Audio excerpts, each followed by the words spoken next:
Hello, welcome back to the channel again. I hope, yeah, it's it's me.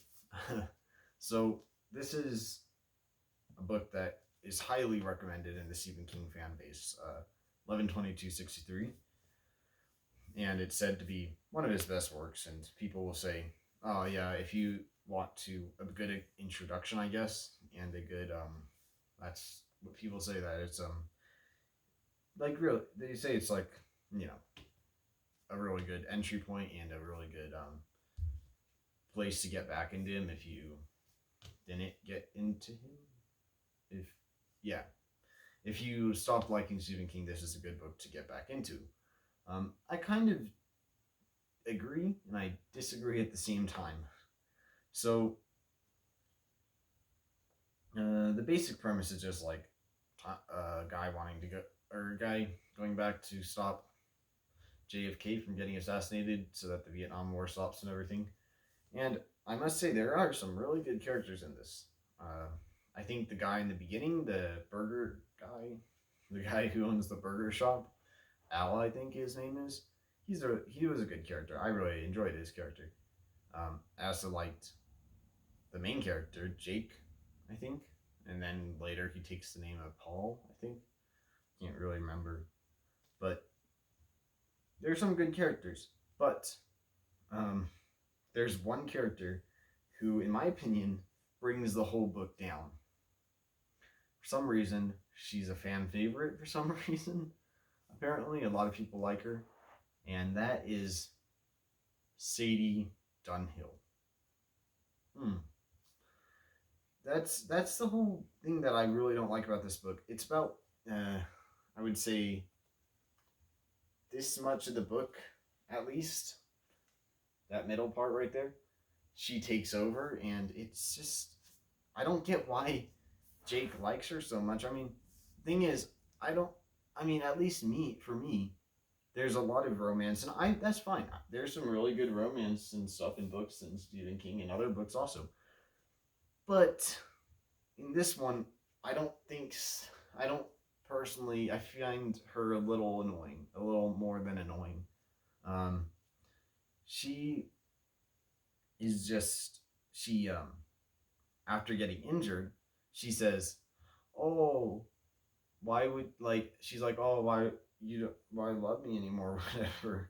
When um after getting because I'm no longer beautiful or whatever, and okay, I guess that's fine and whatever. But then something happens again, and then she's like, it's like okay, so she learns that he loves her more than just for her looks and whatever, and it's like okay, so we're moving on from that. And it's like, okay, I guess that's good character development or whatever. And then she goes back and she goes when she gets hurt again. She does the same thing and she's like, why would you love me? And it's like, because didn't you learn that already? And then I think it happens even again. And she says the same thing, basically like, why would you love me now that I'm injured? And just the parts, I think the worst parts of the book, in my opinion, are the this is less of a 11/22/63 review and more of a Sadie Dunhill rant.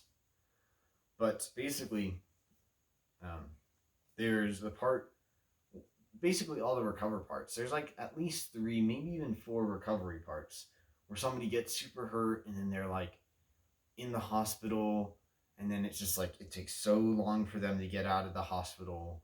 And then when they get out of the hospital, they're still hurt and they're recovering. And sure, recoveries are great in books. I mean, I could think of a few. Actually, I can't think of a few.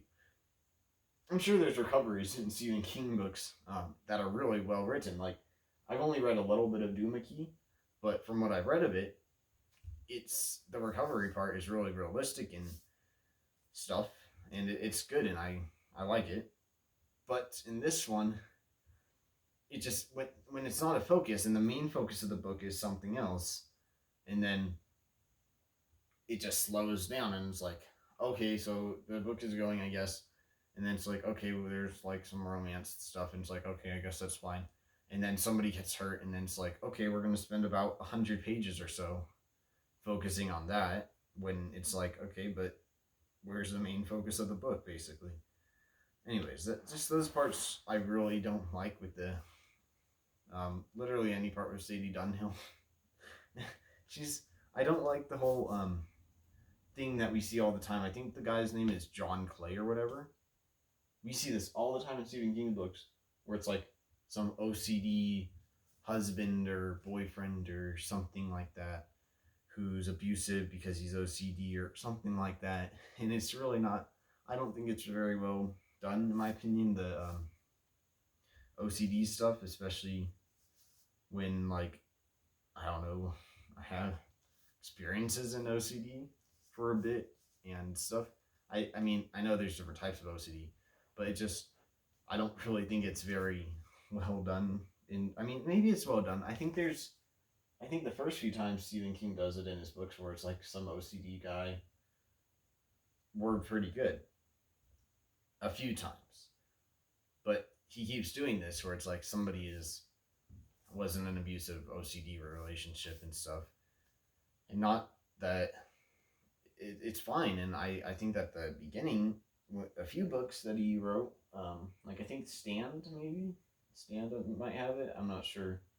But the first few books that he did it in, it was well written. Like I think there was a guy that was like OCD and stuff, or whatever, abusive or OCD or just abusive mostly, and it was really well written.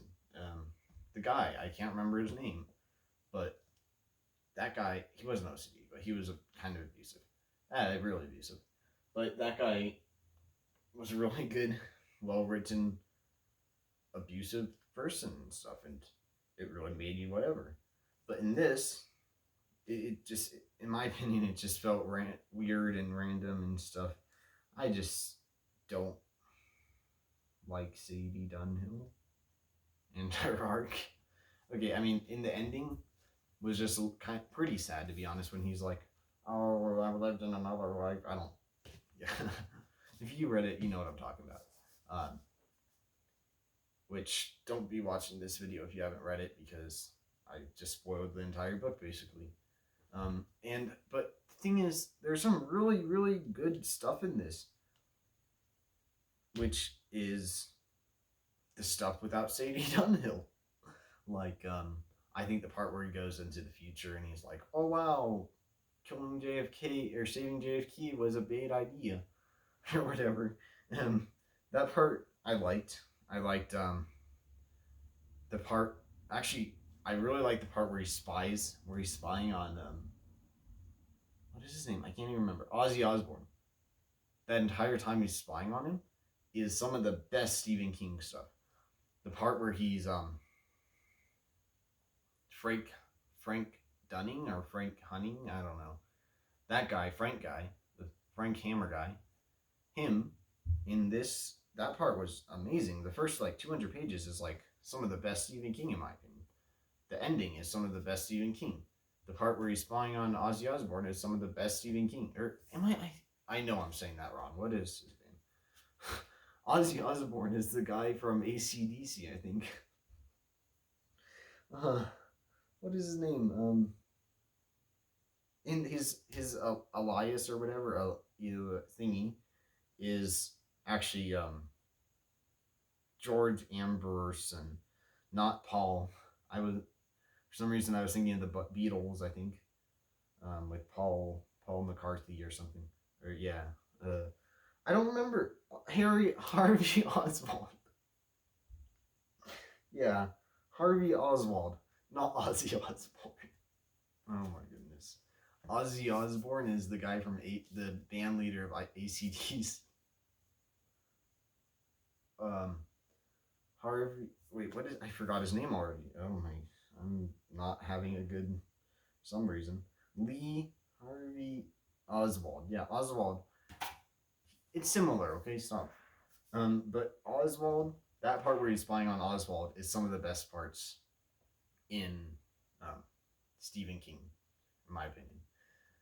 But Sadie Dunhill is some of the worst parts of Stephen King. So this has some of the best of Stephen King and some of the worst of Stephen King. Let me know what you think about Sadie Dunhill. I don't like her, obviously. Let me know what you think. If you could change my opinion, that would be great, I guess. And yeah, thanks for watching. Like and comment and whatever. And thanks for watching. Bye.